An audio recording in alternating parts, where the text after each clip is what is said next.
Yeah, today you will be in a position to start off on your digital computation. I have a few more points to say in continuation with the numeric format that we started last time. See, most of the microcontrollers have addition and subtraction primitives available, no problem. The multiplication primitive are available, all the newer processors you will see that, but we do not know. Some cases if the instruction set is reduced small, you may not have the mul instruction. If the mul instruction is there, no problem, nothing to worry, you can use the one which is the embedded C also will use the one which is there. Otherwise, if it is not, then the overheads will be large, in which case I would recommend that you have your mul routine, okay, which is based on shifts, so that you can save the time. See, it is very, very important when you are doing digital control, because sample time is a critical thing. The takeaway should be how less stressed my digital controller or the computer is going to be. So, should I go in for a high end DSP to do a particular controller job, or can I use just a 8-bit microcontroller to do the same job, same performance? Okay, so, that is where the compromise will come in. And if your sampling time is smaller and smaller and smaller, TS is smaller and smaller and smaller, goes closer to the continuous, of course, the control is going to be much better, but you also will need a very high end processor. On the other hand, if you are designing with a reasonably larger value of TS, just sufficient better than the bandwidth limitations by the Shannon's sampling theorem, then you could get a microcontroller which is less expensive and more competitive in this. So, every amount of time that you will save in a conversion, ADC conversion, in the loop time, in calculation, in computation, multiplication, all those things will matter in the end for you to decide what should be your TS, because let us say by bandwidth you have arrived at some TS, okay, and sometimes your computation within may take much longer time. So, the TS gets limited in that case by the computation time. So, you may have to expand that or go for a higher capacity controller. So, let us just have a look at this multiplication process. You have two numbers x1 and x2, you are trying to multiply them. So, here I am indicating one number, let us say x1 is the multiplier, which is having m digits, okay, and in this m digits somewhere there is a base point in between, okay. So, when you are actually doing the multiplication process, you are not actually considering the base point. Then later on, knowing where the base point is located for each x1 and x2, you are shifting left, right, and then trying to locate the base point. So, somewhere in between there is a base point, an invisible base point, and here also x2, the multiplicand, let us say that is an n digit number, okay. So, you have an m digit number and n digit number, you can have an n digit number also. So, this is called the multiplier m digit, and this would be called the n digit multiplicand. So, what is the basic algorithm that we will use? See, what we will do, we will take this digit, fix that, multiply it with d0 of this, then d1 of this, so on up to dn, right. And in between what we are doing, we are adding, we are shifting and adding. Recall that you will do a multiplication d0 into d0 of this, okay. You will keep that in an accumulator, let us say, in the mind. then d naught into d1, you will be shifting it by the base b to the power of 1, right, because you will add it to this, right? You will be placing it by the next side by side of that. So, then you will multiply d naught into d2, multiply by 100 and then add it. Okay. So, that process keeps going on. So, the basic algorithm is this: you will have digit product means this into this, d of k into d of j, and then I will be shifting it by how many places. So, if it is d naught, this is at power 0, so that will be 0, and then depending upon the position of the digits here, you will shift it by so many places. Then when you take the next value d1, you will start off with a shifted place already, right. That is how manually you would do, and keep adding to the product. So, this is the base thing, and this you will iterate. So, 0 to n means if I fix one value of digit of the multiplier, then you will sweep it through the multiplicand 0 to n. Okay. So, this will get done. Then you will take the next and you will sweep that again through all this. So, there will be one more loop, right, 0 to n and 0 to m. So, for every value of this you will do that. So, this will result, this is the traditional multiplication that you would have. How do you do this? There is another multiplication inside. A multiplier needs a multiplication. How will you do this?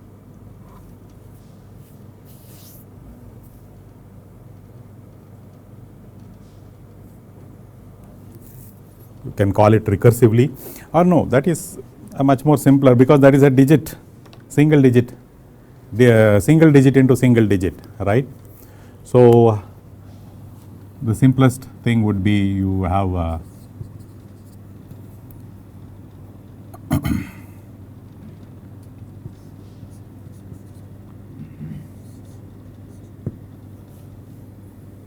so you will add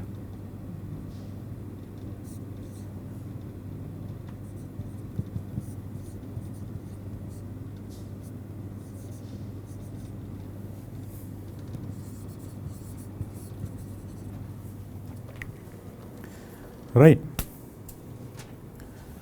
I will, if I am doing 3 into 4. So, let us say 1 to 3.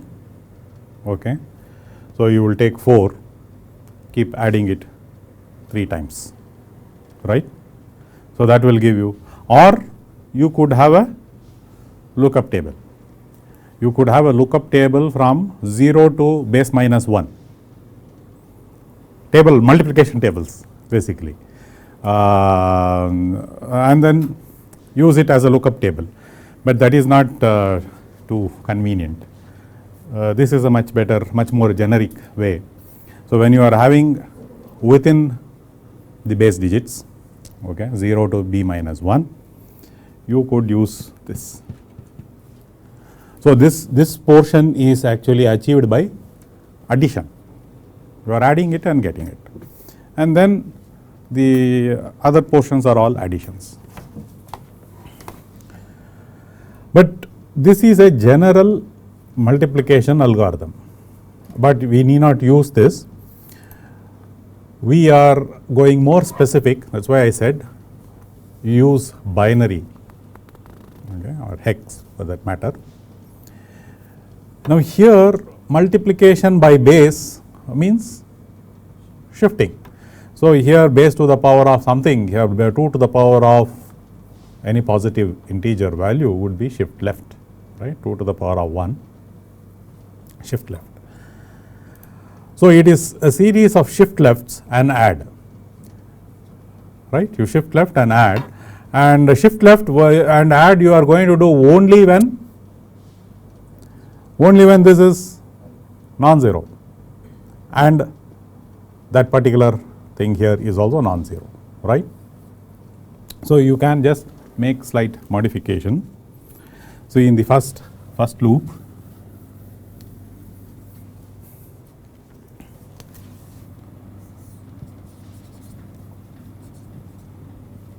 I am using J.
Something like that, right?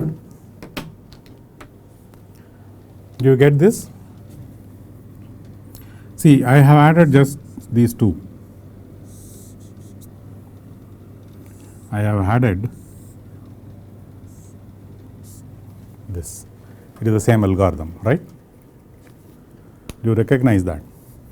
I am still doing 0 to m, that is a multiplier. One by one I am taking, trying to multiply with the whole of the n digits of the multiplicand. This inner for loop is 0 to n. Okay. Only thing is I am checking for the condition, is it 1? If it is not 1, there is no point in doing this. Okay. Anyway, it is going to be 0. It will be the previous product value itself. So any one of them, if it is not 1, you don't do it. If this is not 1, you don't even do this loop, right? You can directly go to the next, pick the next one. So you are saying, let us say D0 is 0, you don't have to do that. D1 is 0, don't do that, go next. And then automatically it will get shifted because you are having k plus j there by that amount, and then add. So this one will be very fast. You are just doing shift, add, that's it. And that too, that shift add you are doing only when your binary number, wherever they are 1 on both sides. Okay. So this multiplication algorithm, if it is not there available in the instruction set of your processor, you make it and keep it as your library, and then you call mymath.h, you call in your embedded C, have the set of libraries in your own this one, and then use it when required. Because if you do decimal, it will not be this shift left algorithm. It will be the algorithm which I have shown here, 10 to the power of this one, do that, then finally convert into the hex, put it into. So all those issues will start coming in, the overheads will be more.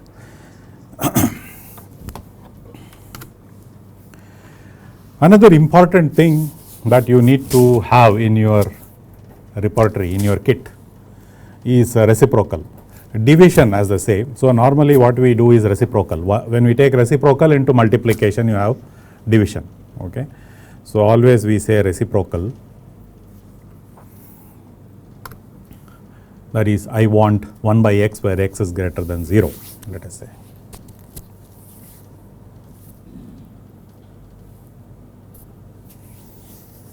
How will you do this? See, in the discrete domain, one of the nice way to do this is a iterative algorithm. Okay.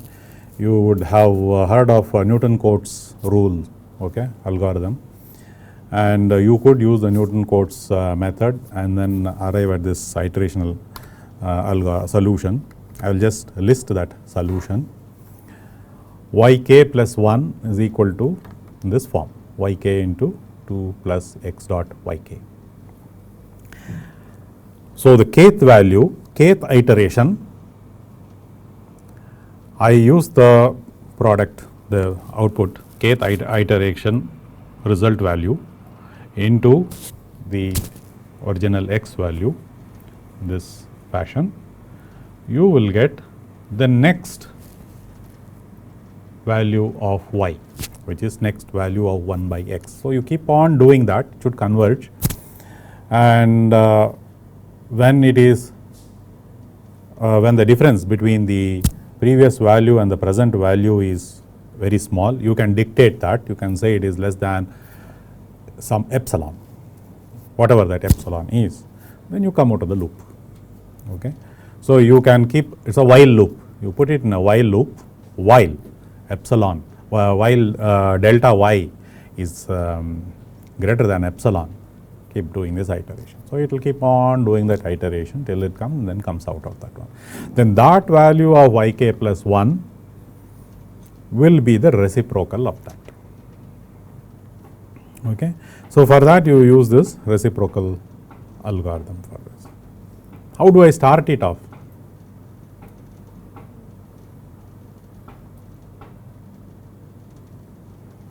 How should I start it?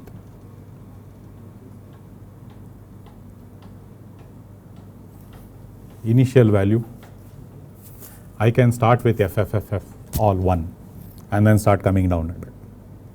That is one possibility. But then you may lose out on the time, number of cycles, right? The what we normally do is go to the nearest possible integer, ms bit value, and then from there you do the iteration, okay, so that the number of iterations will come down. Okay. So, the process is like this. So, x is known, x is given to you, x is the input. Okay. So, this is the reciprocal algorithm.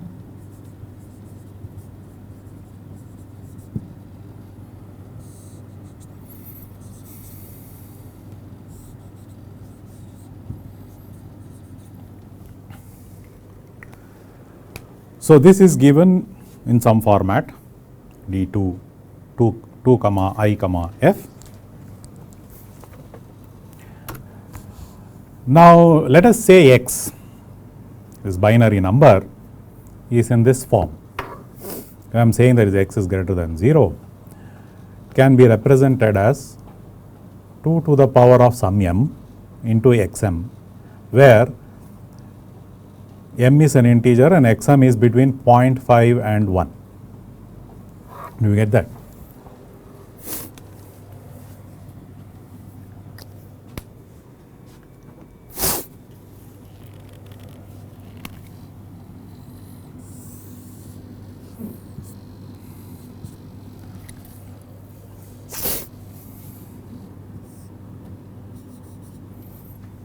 Let us say somewhere here I have the value of x on the number line, on the discrete number line.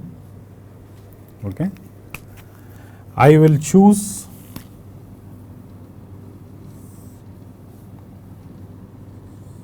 let us say this is 2 to the power of m. I will go 2 to the power of 0, 2 to the power of 1, 2 to the power of 2. I will try to find that 2 to the power of 1 which falls next, immediate next value of that one, right. I am having, let us say 1, 2, 3, 4.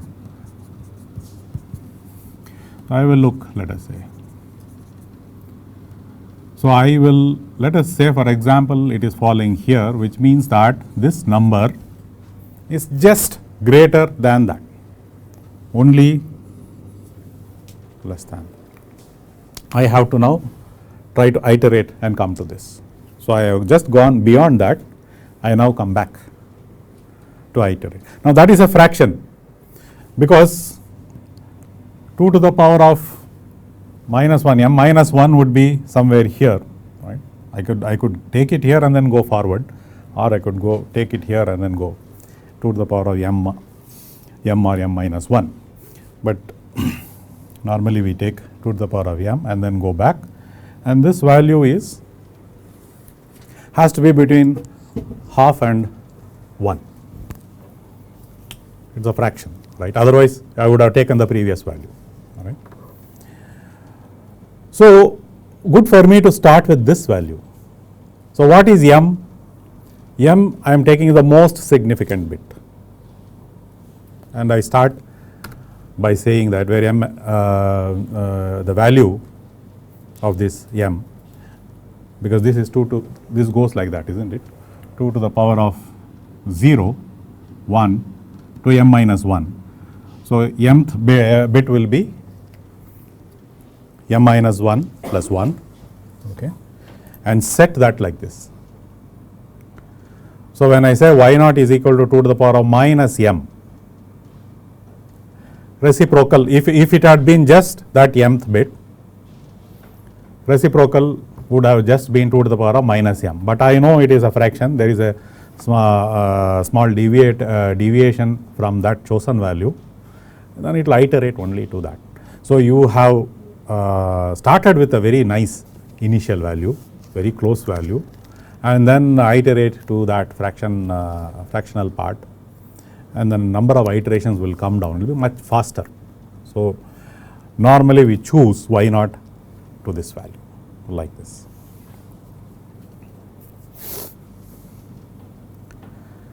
So reciprocal and multiplication together will give you this one, division.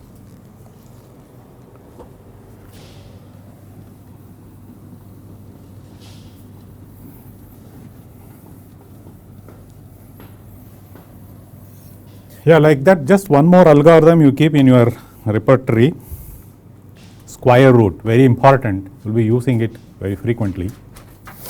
So square root also you have an iterative algorithm for that. Y is equal to root of x greater than 0. The solution is again by the Newton Cotes rule, yk plus 1 is equal to yk by 2, 3 minus y square by x. This x 1 by x here, what you are seeing, only once you will have to do the reciprocal and keep it, okay. Now you are not doing it every iteration. This 1 by x here is only one time reciprocal. So you have to do one time reciprocal, then all else is multiplication algorithm. Multiplication, add, multiplication. So what is y naught here? Similar method, okay.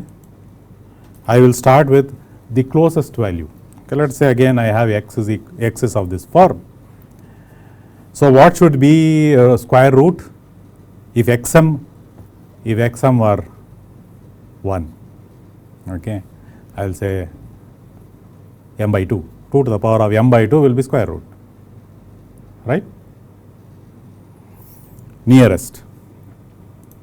So I will take the nearest integer, okay. In a similar manner, y naught will be 2 to the power of truncation m by 2, nearest integer value of m by 2. That will be my first step towards getting that is the major leap. Then from there it is a very small distance to travel for it to iterate. So it will do the iteration quickly. So these two you have, 1 by square root x is also there. What will you do? You can use the same algorithm, right. 1 by square root x is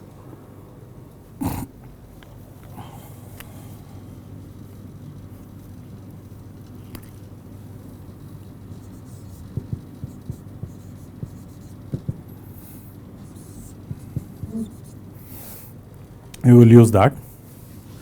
So this you will substitute here actually. So it will not be 1 by x, it will be x into y square, right, it will be x into y square, and that will give you 1 by root of x.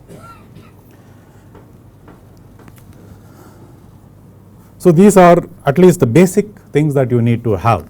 Later on, as depending on the application, you may need to have logarithm, you may need to have exponential, sine and cosine, okay, as series functions. You can use series functions and have your algorithm. But this much is essential. Most of the applications will have this.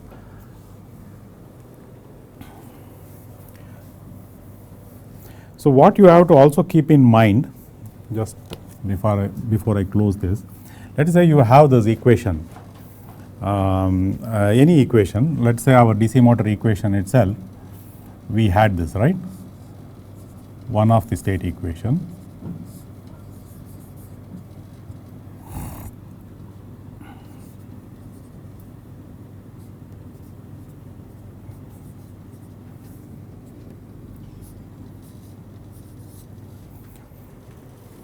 Right.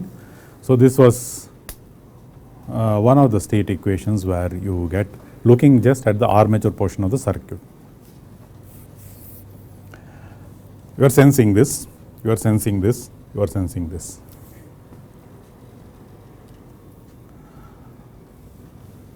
So when you take these values into your microcontroller, okay. So from the analog value into the digital domain, okay, you would like to take that, and when you take it in, you convert it through the ADC, and from the ADC register, you will store it into the memory. Now that is where your first step of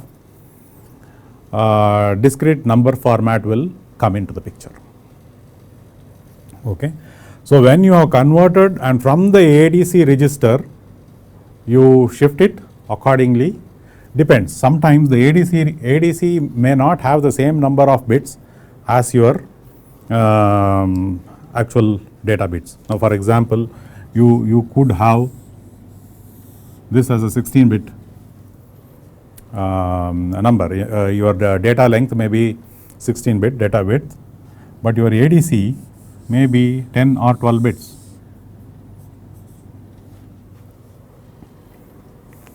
Conversion, or you could have 12 bits. In the TMS processors, you have 12 bit, right? The earlier ones you had 10 bits. But you will always have this. You may not have it to the full bit resolution, the ADC conversion, because it's more expensive. So once you convert this, but here my number format may be, okay, I will put this imaginary point here. So I have 1, 2, 3, 4 like that. 4.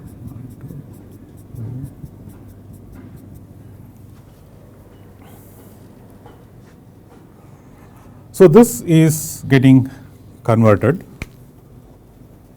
and then you have some numbers here.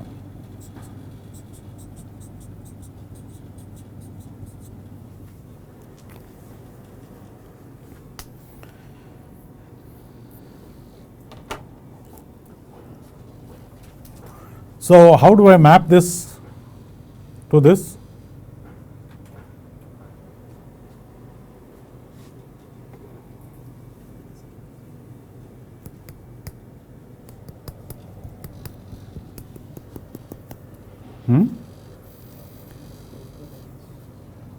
See, when you are converting through your ADC, ADC, right?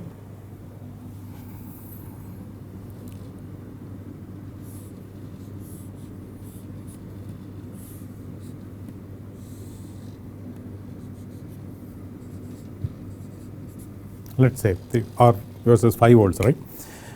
Could be 3.3 volts, or it could be 5 volts or 15 volts, whatever, depending upon the processor. Mostly it is 3.3 volts, but I think in the Atmega it is 5 volts what you are using.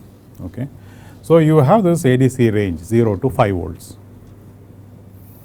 So 5 volts, when it sees here, it would have converted here in such a way that you have like this, right?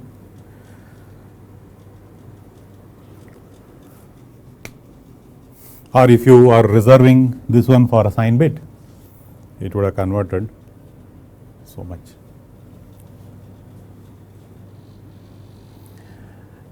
Now this should represent max value.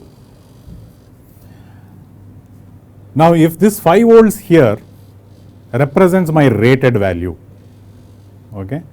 So now instead of this, if I am having this, let us say, coming from the output of an op amp, where you are sensing the current, I am just going to indicate, I am sensing IA for example, right. Now the IA value is going to swing from 0 to 5 volts. When IA is 0, it is 0, fine.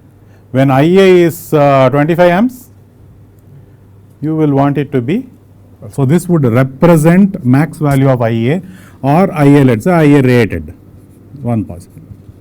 Of course, you have flexibility here.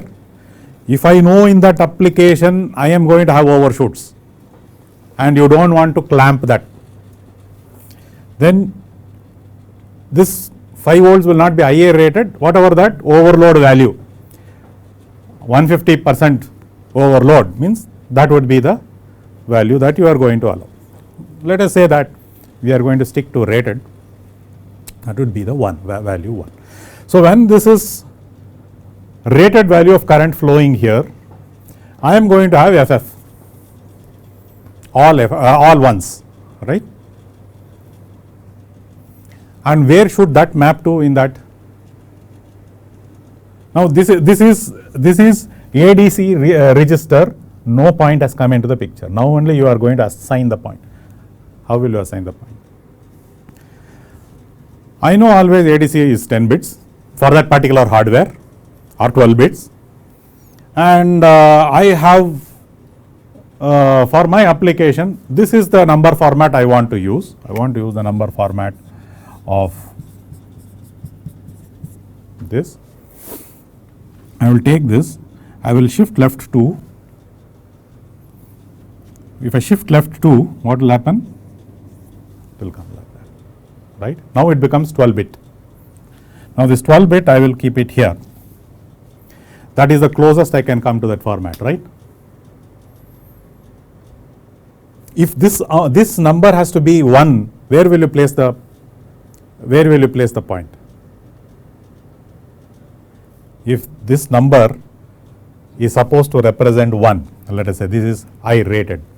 So IA by I rated is 1, that is what it would mean, right. If I am converting a value 5 and if I know that I am capturing IA in that line, in that channel, so I know that if I am getting from here 1 1 1 1 1 1, I know this has hit 5, no, is IA rated. So if I take consider that it is the ratio of IA by IA rated, it is 1. So I should say that that is 1, right. If it is 1, where will I keep the point? You will keep the point here, isn't it? 0.999999 like that. That is the max value it would, isn't it? Now if that is the point, there is only 10 bits, but I have to fit it to the 12 bits of the fractional here. Shift left 2, save. Then it is considered as a 412 format, right. So if I am deciding that my memory it should be 412 format, my job is convert, shift left, store, then your format is fixed. Now if my memory I am going to keep it as 2, 2, 14, what will I do? Shift left 4, store, then it is in 2, 2, 14 format, okay. So this point is the point where you are going from analog to the digital domain. You should place the point properly there. Then inside, when you are doing your multiplication addition, the point will track accordingly to the algorithms. But the first proper positioning of the point you do, look at your ADC number of bits, look at the number format that you want to use for your, because most of the time these two won't match. ADC is 16, this is also 16, no problem. 1-to-1 mapping will be there, but it will most of you check in the most of the processors, it will not match. Okay. So keep that in mind, that is one important thing. Then once you have converted into this format and stored into the memory, then it's a matter of using it in the equations. Okay. So you will be using, now let us say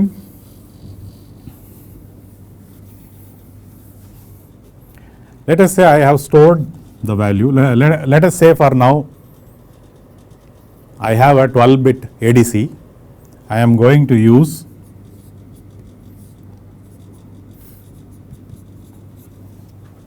4,12 format, 12-bit ADC, and rated current is flowing. Okay. So what I would have stored in would be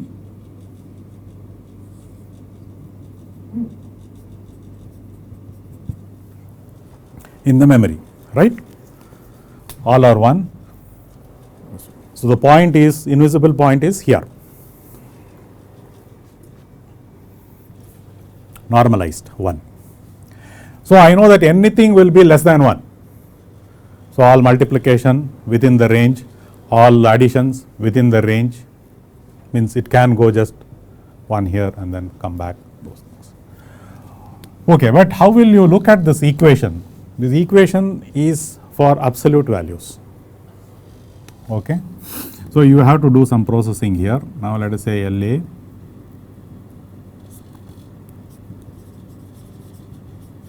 rated throughout. These are constant values.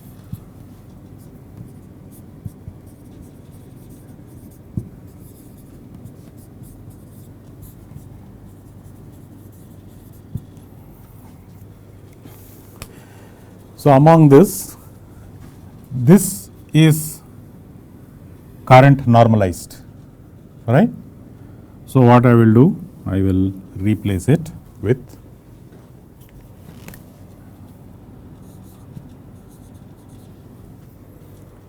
okay. This I can take it inside.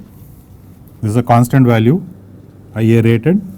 I will take that inside and I will say this is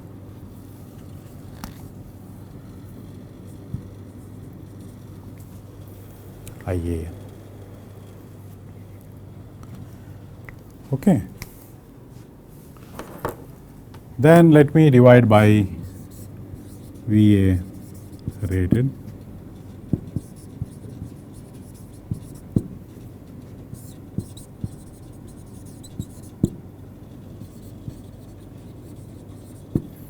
Throughout. So this portion, okay, I will replace it by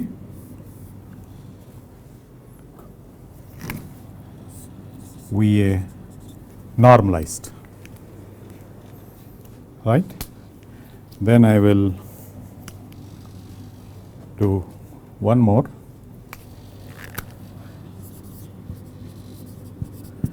divide again by omega rated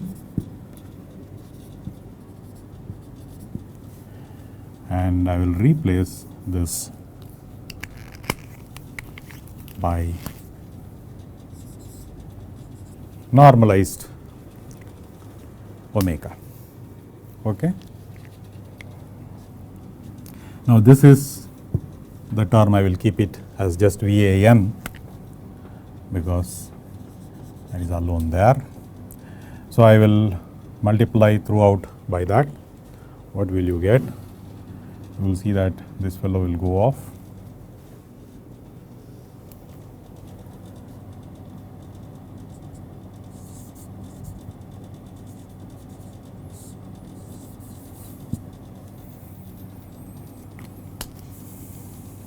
This is LA by VA rated and IA generated.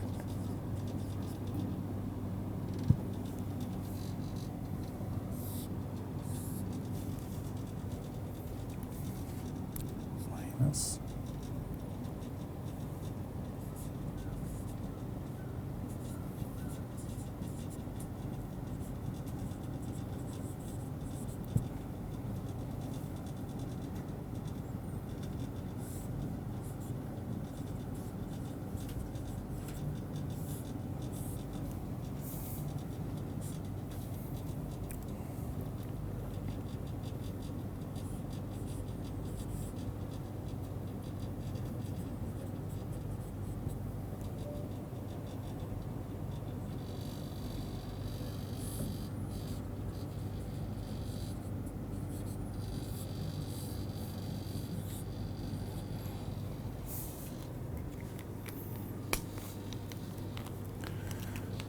So, just remember that this is all constants. Okay. So, I will call that one as some constant LAN different from LA, VAN, IAN into RAN. RAN is this whole thing minus KN omega n. Okay. So, this would be the normalized equation with normalized variable for this.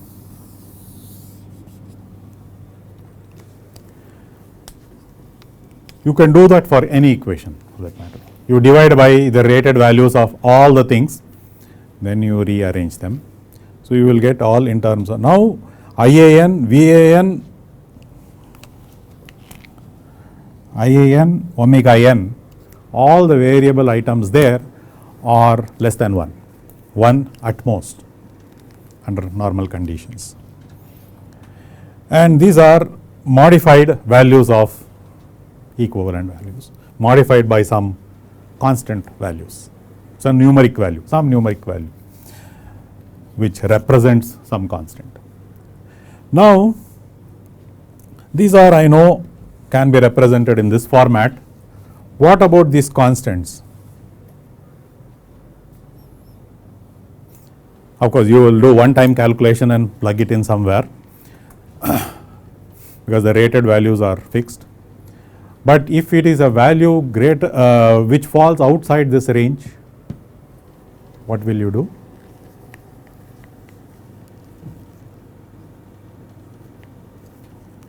Not to worry. This you have a different format.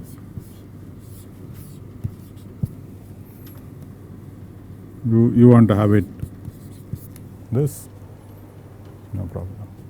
This one you have another different format, no problem. Every constant can be in the format which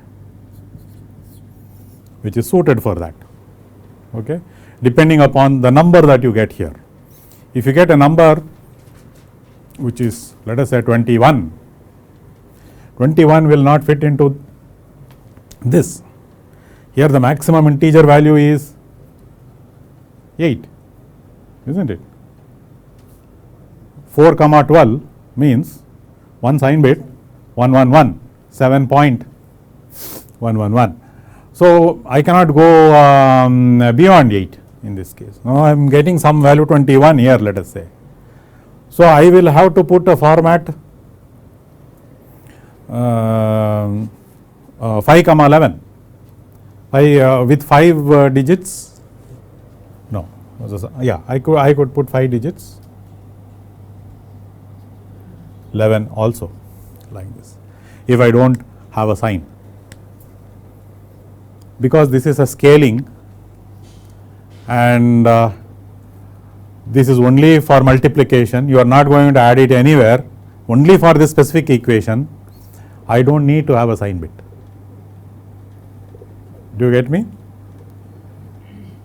This constant, each of these constant is specific for this equation for this particular thing, and it is only going to scale, multiply. There is not going to be any addition or subtraction coming in with this variable, with the constant definition. Now that I don't need to have a sign bit. Sign bit is pre-assigned. If it is positive, it's positive. Now here in this case, I can actually go to a format like this also. A dot, right, full precision I will use, possibility. So you can use full precision in such cases where you are wondering, right, where can I get a situation where I would like to put the dot there, where I am sure sign will not change, right, and I want to use the full precision, and I am sure that when I add it is not going to this one, but this is going to use only for multiplication. If I put here, anyway this is a value less than 1, I will get the product less than 1, no problem, and I know that it is a positive constant fixed once and for all, there I can use full precision. Okay, so like that you can have different formats for each of these constants to fit the values what you get in here, and then on multiplication, after you multiply, shift left, shift right, adjust it, and then bring it to whatever format you ultimately want to store in the data memory. So that is very, very important. You get the point how all these things gets integrated into the equation. So every equation you will have to do this exercise. For every equation in your digital computer, you do that, then you will never go wrong. No trial and error will come into the picture. Otherwise you will be tuning this K, tuning this again, tuning that. All those things will happen because you may not be doing with a streamlined normalization. Okay. Normalization, scaling, numeric format. If you follow that, then it will work without problems, and then it will also help you to debug. Then you know in the accumulator, in the registers, in the memory locations, whether the values are correct, all those things will get. So recommendation is that use binary arithmetic, keep as far as possible, keep all the variables in your embedded C program as binary or hex, use normalization, and use a format something like this. If it is 16-bit, 4,12, or if it is 8-bit, you can use 2,6. Okay.